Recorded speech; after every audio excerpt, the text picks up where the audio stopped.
अगर देवेंद्र आतिशी बनती हैं सीएम दिल्ली की, तो एक महिला होने के नाते जितनी एग्रेसिव वो रहती हैं बीजेपी के लिए, तो उनको टारगेट करना, उनकी एक मजबूत छवि के लिए लिमिटेशंस हो जाएंगी क्या बीजेपी के लिए अगर वो आती हैं केजरीवाल की जगह? मुख्यमंत्री वो बन भी जाएं तब भी बीजेपी के निशाने पे वो अरविंद केजरीवाल ही रहेंगे, और निश्चित तौर पर अरविंद केजरीवाल मुख्यमंत्री उसे ही बनाएंगे जो कि उनके लिए एक रबर स्टाम्प हो। क्योंकि वो जेल से बाहर है, जेल के अंदर रहते तो शायद एक मिनट के लिए सोच भी सकते थे कि थोड़ा सा इफिशियंट व्यक्ति मुख्यमंत्री बने तो ज़्यादा बेहतर है, लेकिन जेल से बाहर आने के बाद भले ही उन्होंने पद छोड़ दिया, सरकार तो वही चलाएंगे। जैसे पिछले मंत्रिमंडल में मुख्यमंत्री के पास कोई भी डिपार्टमेंट नहीं था, कुछ नहीं, लेकिन कौन सरकार चला रहा था, उसी काम वो करेंगे। आतिशी की अगर बात करें तो कुछ खूबियाँ उनके अंदर बहुत अच्छी हैं जो कि बीजेपी के लिए चुनौती पेश करेंगी, जैसे बेहद पढ़ी लिखी महिला, बिल्कुल रोड से स्कॉलरशिप हैं वो, उस कंडीशन में बातों को कैसे रखना है, तार्किक तरीके से रखना है। जैसे पिछले दिन आपने देखा होगा कि बीजेपी के बहुत प्रख्यात प्रवक्ता हैं सुधांशु त्रिवेदी, एक दो फैक्ट्स में उन्होंने उनको भी काउंटर किया था।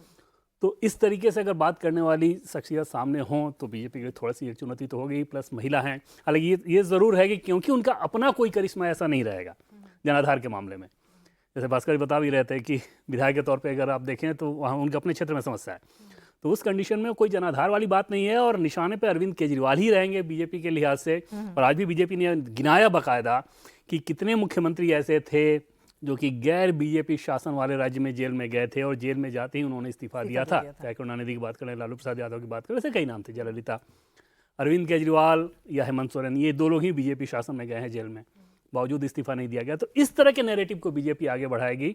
लेकिन ये फैसला जो है वो मजबूरी था, मतलब कि आप सीएम ऑफिस नहीं जा सकते, आप जैसे कि भास्कर भी कह रहे थे कैबिनेट मीटिंग अटेंड नहीं कर सकते, जब कुछ कर ही नहीं सकते हैं तो बार बार रोज रोज फजीहत करवाने से अच्छा है कि इस्तीफा देके मतलब उंगली कटा के शहीद हो जाओ। और भास्कर ने एक जो बात कही ना, उसको थोड़ा सा और इनसे जानना चाहिए कि अंदर क्या कहा गया, कि सारे प्रोज और कॉन्स देखे गए कि इस्तीफा अगर दिया गया तो उसके पीछे क्या वजह थी, वो कौन से ऐसे फैक्टर्स थे जिसको काउंटर करने के लिए, उन नैरेटिव को काउंटर करने के लिए एक नया नैरेटिव कर दिया गया। देखिए, पार्टी के जो सीनियर लीडर्स हैं उनसे हमारी बात हो रही थी, उनका ये कहना था कि ये एक ऐसा मास्टर स्ट्रोक है अरविंद केजरीवाल का इस्तीफा कि इसका कोई जवाब नहीं है बीजेपी के पास में। वजह भी गिनाई उन्होंने, पिछले 3-4 महीने में दिल्ली में जो कुछ भी हुआ है, पानी की समस्या, मतलब पानी नहीं आना से लेके ज़्यादा पानी आना, दोनों दिल्ली वाले परेशान हुए। भारतीय जनता पार्टी ने इसको बड़ा मुद्दा बनाया, ज़मीन पे परेशानी है। इस चुनाव में वो सब कुछ मुद्दा बन सकता था, लेकिन एक झटके में सब कुछ खत्म हो गया। अब बात किस पे होगी कि अरविंद केजरीवाल की ईमानदारी, उनकी छवि और उनके चेहरे की, तो सब कुछ धुल गया इस एक। और बीजेपी के पास उस तरह का चेहरा फिलहाल कम से कम दिल्ली में तो नहीं मौजूद दिखता है। प्रदीप जी, अगर आतिशी, जैसे हम प्रोबेबल्स देख रहे हैं कि किसकी दावेदारी सबसे मजबूत है, आतिशी की अगर बात करें, आप एक महिला को मुख्यमंत्री बनाते हैं और उसके बाद अगर मान लीजिए अगर आप चुनाव जीत जाते हैं तो एक महिला मुख्यमंत्री से कुर्सी छीनना, ये क्या मैसेज देगा? नहीं, पहले तो देखिए, एक बात हम लोगों को समझ लेनी चाहिए कि आम आदमी पार्टी कोई नेशनल पार्टी नहीं है, दिल्ली तक सीमित है। आम आदमी पार्टी की पहचान केवल अरविंद केजरीवाल है, उसका अस्तित्व तभी तक है जब तक अरविंद केजरीवाल है।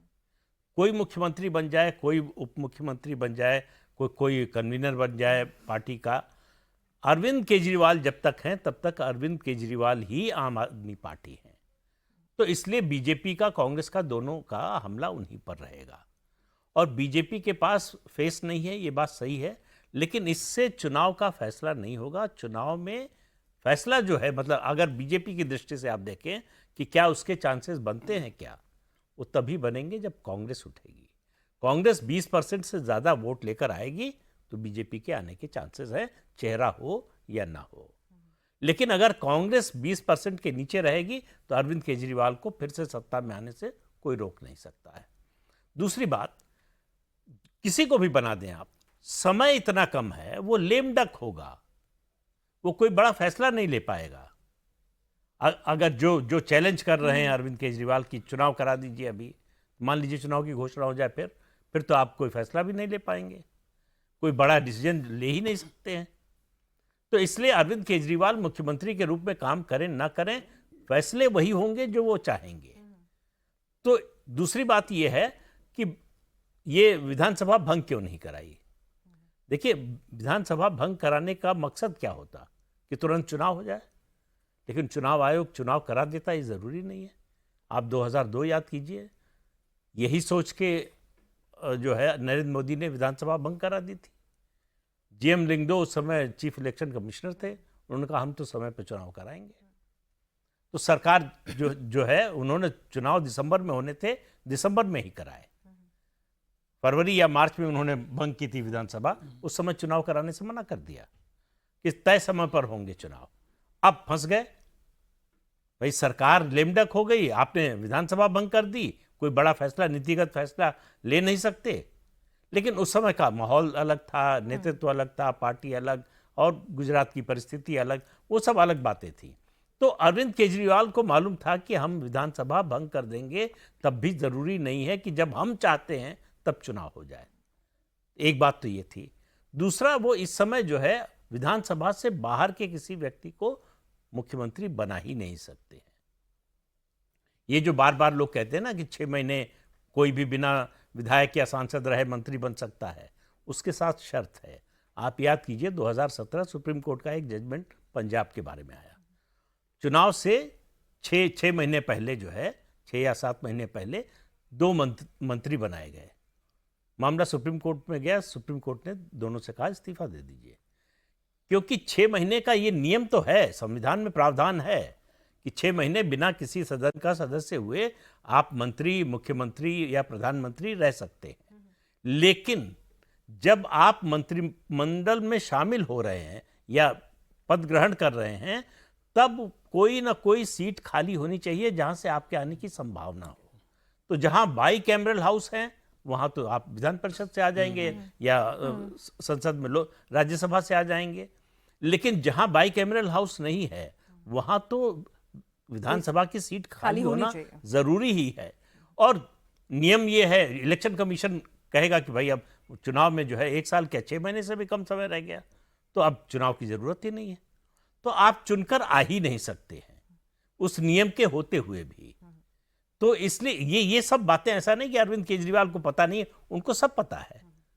तो इसलिए वो एक ऐसा मुख्यमंत्री समझ चाहेंगे काम चलाऊ, जिसकी इमेज न बनने पाए, जो आज नहीं फ्यूचर में भी उनके लिए चैलेंज न बनने पाए। देखिए, मनीष सिसोदिया कुछ नहीं बोले हैं, अरविंद केजरीवाल ने ही कहा कि हम दोनों ने बात की या तय किया कि दोनों नहीं बनेंगे। तो स्वाभाविक रूप से तो डिप्टी सीएम थे उनको मनीष सिसोदिया, उनको बनना चाहिए था। केयर टेकर या कार्यवाहक मुख्यमंत्री भी जो है उन्हीं का दावा बनता था। पार्टी में सीनियरिटी में भी केस है उनके ऊपर भी, तो शायद ये सोच रहे हैं केस रहते हुए अरविंद केजरीवाल मुख्यमंत्री रह सकते हैं, तो मनीष सिसोदिया क्यों नहीं रह सकते? इसीलिए उनका ये कहना था कि हम दोनों ही अब अग्नि परीक्षा देंगे जनता के बीच में, और जनता जिसको चुन के आएगी। ये पब्लिक पोस्चरिंग, लेकिन ये तो पब्लिक पोस्चरिंग है, सब जानते हैं कि अगर केजरीवाल के बाद कोई दूसरा पॉपुलर नेता है तो वो मनीष सिसोदिया। तो वो मनीष सिसोदिया के अलावा किसी को चैलेंजर के रूप में उभरते हुए नहीं देखना चाहते।